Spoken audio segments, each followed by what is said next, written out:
यहाँ पर आप देख पाओगे जयशंकर साहब ने रिसेंटली कहा है, India does not share Japanese PM Shigeru Ishiba's view of Asian NATO.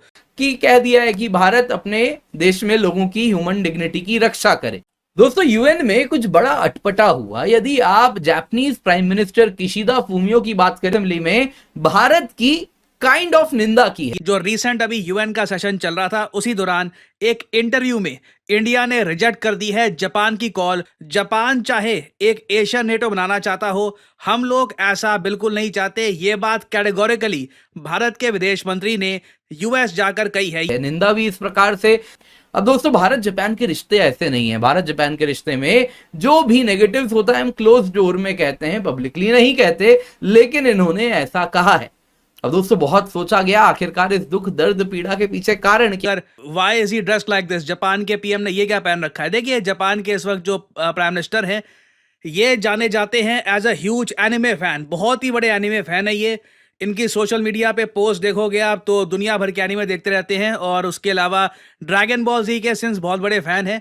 तो हर 1-2 साल में जब इनसे रहा नहीं जाता तो कोई ड्रैगन बॉल जी का कोई कैरेक्टर है, फॉर एग्जांपल इस केस में माजिन बू, उसके कपड़े पहनकर बाहर निकल पड़ते हैं।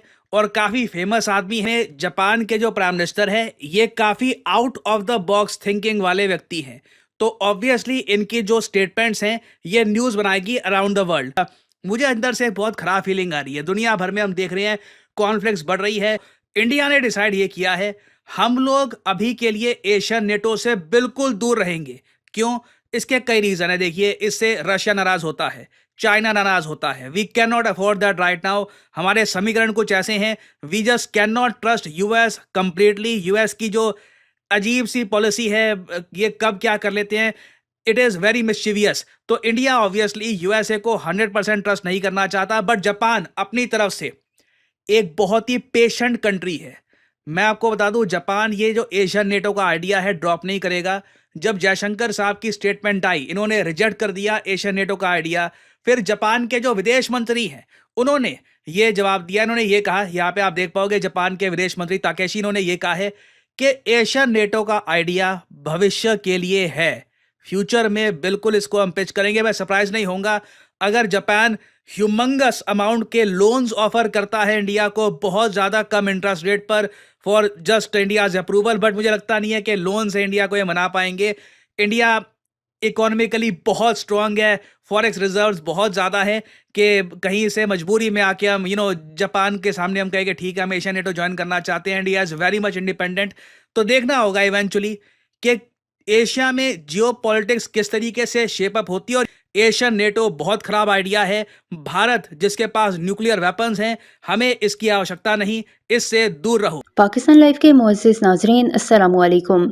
साबिक जापानी वज़ीर-ए-आज़म के भारत के खिलाफ बयान पर भारत काफ़ी तप गया और जापान की जानिब से एशियन नेटो बनाने की पेशकश को भी गुस्से में रद्द कर दिया। उन्होंने भारत को भारत में ह्यूमन डिग्निटी का ख्याल रखने का मुतालबा किया था। यही नहीं, भारतीय मीडिया हाल ही में जापान के बनने वाले नए वज़ीर-ए-आज़म को कार्टून कैरेक्टर के अलकाबात देने लगा और जापानी वज़ीर-ए-आज़म का खूब मजाक उड़ाया। इसके अलावा भारतीय मीडिया ने जापान के साबिक वज़ीर-ए-आज़म के बयान पर सख्त रद्द-ए-अमल जाहिर किया, जिसमें उन्होंने भारत की दाखिली पॉलिसियों और ह्यूमन डिग्निटी की खिलाफ वर्जियों पर तनकीद की थी। भारतीय मीडिया ने न सिर्फ जापान के साबिक वज़ीर-ए-आज़म के बयानात को मुस्तरद किया, बल्कि जापानी क़यादत को भी तनकीद का निशाना बनाया, जिससे दोनों ममालिक के ताल्लुकात में कशीदगी पैदा हुई। भारतीय मीडिया ने जापान की तरफ से एशियन नेटो की पेशकश को भी एक साजिश करार दिया और इसे भारत के खिलाफ एक खतरनाक इक़दाम करार देते हुए कहा कि भारत कभी भी इस किस्म के इत्तेहाद का हिस्सा नहीं बनेगा।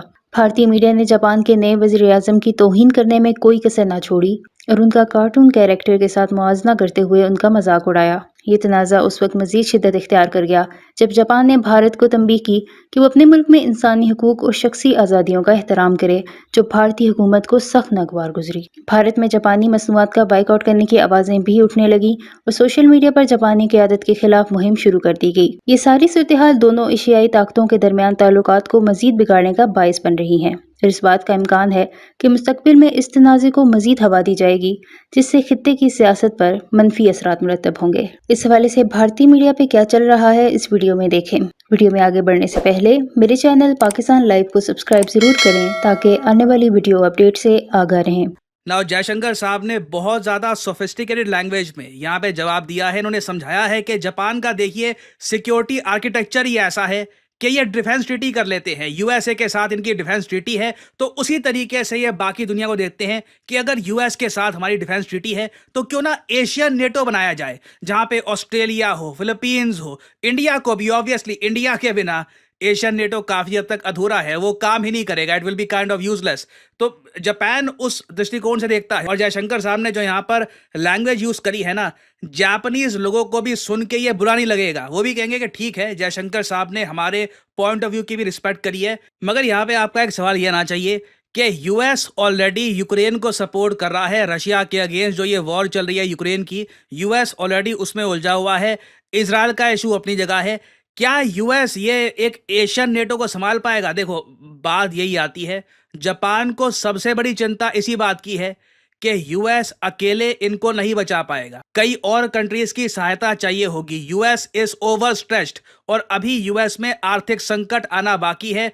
इनका जो डेट है, जो इनके यहाँ इकोनॉमिक प्रॉब्लम्स लगातार बढ़ती जा रही है, eventually US economic problems face करेगा। वो आज से 2 साल, 3 साल, 4 साल बाद कब होगा, when it will start we don't know, but there will be some problems. तो जापान जानता है कि यूएस के साथ जो डिफेंस ट्रीटी है ये काफी नई होगी। और आपको एक बहुत ही इंटरेस्टिंग पॉइंट बताता हूं, रिसेंटली जब नेटो के चीफ से पूछा गया कि आपके लिए इतना इंपॉर्टेंट क्यों है कि यूक्रेन रशिया को हराए, तो नेटो के चीफ ने ओपनली ये बोल दिया, क्योंकि मैं आपको आश्वासन दे दूं, अगर रशिया ने यूक्रेन को हरा दिया तो उससे चाइना का मनोबल बढ़ जाएगा।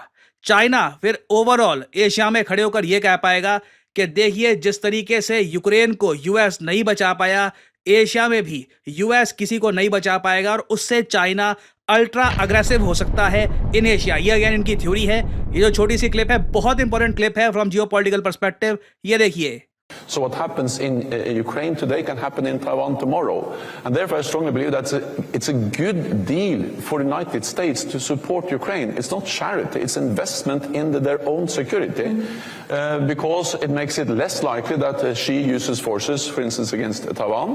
तो इस थ्योरी पे देखिए, जापान भी बिलीव करता है कि जैसे ही रशिया यूक्रेन में जीत जाएगा, उसके बाद चाइना का मनोबल बढ़ जाएगा और उसके बाद रशिया की अनलिमिटेड सपोर्ट के साथ चाइना हो सकता है कि ताइवान या फिर फिलीपींस पे आक्रमण करे। नाउ इंडिया ने डिसाइड ये किया है, हम लोग अभी के लिए एशियन नेटो से बिल्कुल दूर रहेंगे।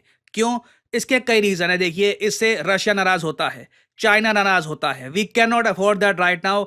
हमारे समीकरण कुछ ऐसे हैं, we just can not trust US completely. US की जो अजीब सी पॉलिसी है, ये कब क्या कर लेते हैं, इट इज वेरी मिस्चीवियस। तो इंडिया ऑब्वियसली यूएसए को 100% ट्रस्ट नहीं करना चाहता, बट जापान अपनी तरफ से एक बहुत ही पेशेंट कंट्री है। मैं आपको बता दूं, जापान ये जो एशियन नेटो का आइडिया है ड्रॉप नहीं करेगा। जब जयशंकर साहब की स्टेटमेंट आई, इन्होंने रिजेक्ट कर दिया एशियन नेटो का आइडिया। फिर जापान के जो विदेश मंत्री हैं, उन्होंने ये जवाब दिया। इन्होंने ये कहा, यहाँ पे आप देख पाओगे, जापान के विदेश मंत्री ताकेशी, इन्होंने ये कहा है कि एशियन नेटो का आइडिया भविष्य के लिए है।